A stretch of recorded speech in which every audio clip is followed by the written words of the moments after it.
going on, guys? I'm outside of GameStop. I don't know if you can see it or not, probably not. There's too much damn glare. Yeah, there you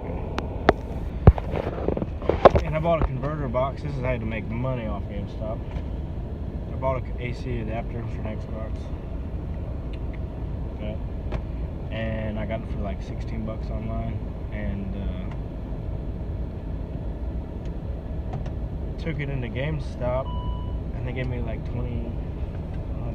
They gave me like $25 for it. So if anybody wants to make money off GameStop, take back your Xbox One power bricks because they go bad a lot. I mean, as long as it's a decent one. Mine was brand new, but I don't think they give two shits.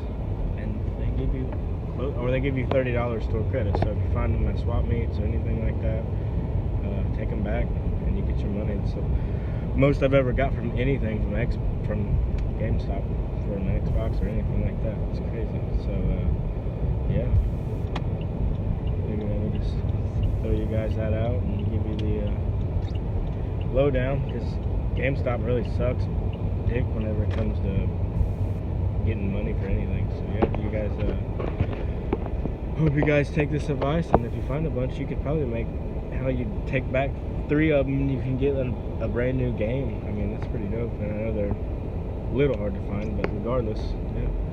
There you go. Hope you guys enjoy. Bye.